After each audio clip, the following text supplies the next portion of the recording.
Hello students, कैसे आप सभी लोग। जैसे कि आपको पता है हमने फर्स्ट चैप्टर कंप्लीट कर लिया है विद न्यूमेरिकल्स।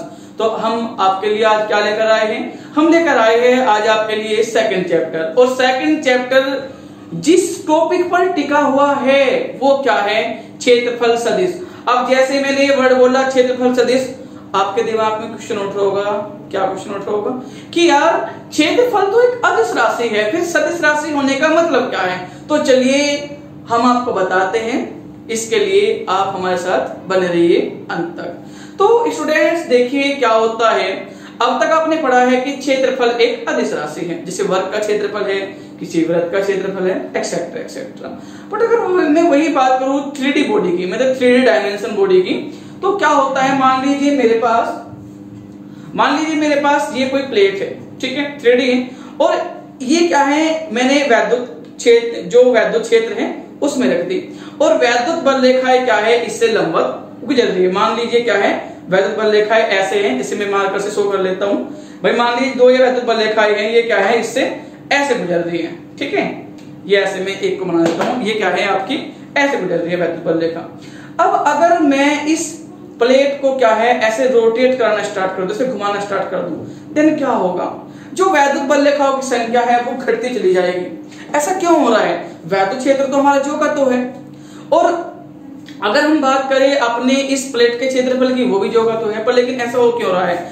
तो इसका मतलब क्या है? इसका मतलब ये है कि किसी भी वैद्युत क्षेत्र की तीव्रता ज्ञात करने के लिए या ये बताने के लिए कि वैद्युत क्षेत्र कितना प्रबल है, वहां पे हम क्या एक पृष्ठ रखते हैं और वो देखते हैं कि उससे कितनी वैद्युत बल रेखाएं क्या है आपकी होकर गुजर रही है, ठीक है स्टूडेंट्स।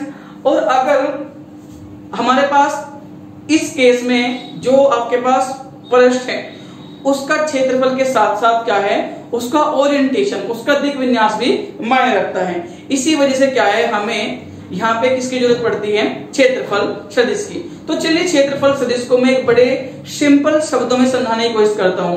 भाई मान लीजिए आपके पास कोई एक बंद पृष्ठ है, मान लीजिए आपके पास कोई एक बंद पृष्ठ है, ठीक है, कैसा भी हो सकता है, जरूरी नहीं कि वो स्फेरिकल ही हो, मतलब गोलीय ही हो, कैसे भी बंद पृष्ठ हो सकता है।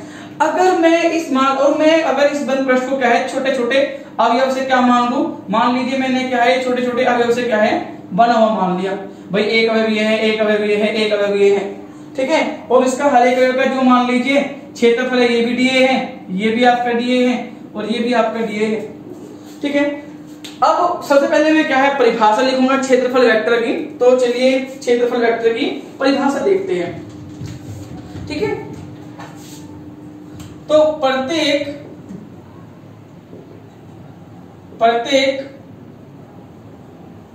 बंद पृष्ठ के सूक्ष्म क्षेत्रफल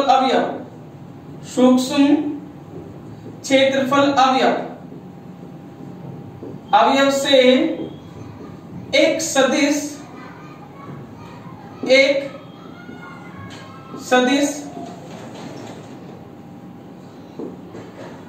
संबंधित होता है, एक सदिश संबंधित होता है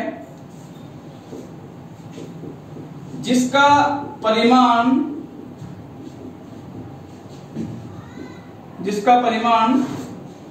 सूक्ष्म क्षेत्रफल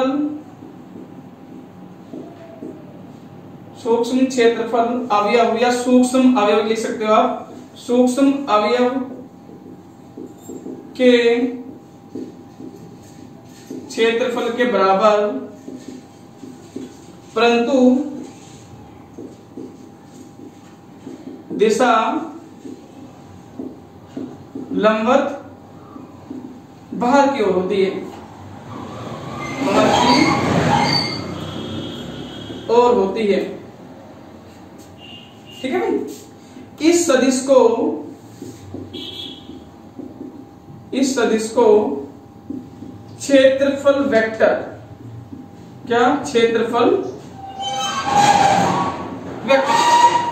तो स्टूडेंट्स ये थी क्षेत्रफल वेक्टर की बड़ी सटीक डेफिनेशन। इसमें हमने क्या लिखवाया हुआ है, इसमें हमने आपको लिखवाया हुआ है कि भाई प्रत्येक बंद पृष्ठ, मान लीजिए ये क्या है, ये आपका एक बंद पृष्ठ है और प्रत्येक बंद पृष्ठ क्या है, छोटे छोटे अवयव से अगर हम उसको मिला हुआ मान सकते हैं, तो प्रत्येक सूक्ष्म क्षेत्रफल अवयव से क्या है, एक वेक्टर संबंधित होता है।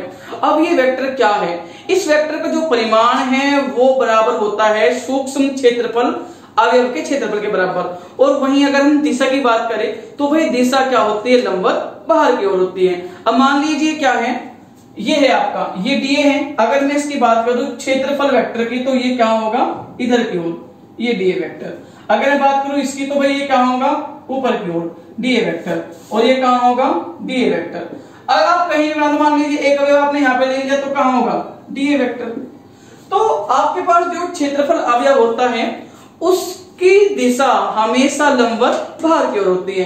मान लीजिए अगर मैं इसी की बात कर लेता हूं, भाई किसी ने मुझसे पूछा कि इसमें क्या है, एक छोटा सा अवयव है और उस अवयव की दिशा क्या होगी। अगर आप क्या है एक पॉइंट अवयव मानते हो, तो दिशा क्या होगी, लंबवत बाहर की ओर, क्या होगी, लंबवत बाहर की ओर। तो स्टूडेंट्स ये था हमारे पास एरिया वेक्टर। तो आशा करता हूं कि ये आपको एक अच्छे से समझ में आया होगा। तो चलिए मिलते हैं नेक्स्ट टॉपिक में।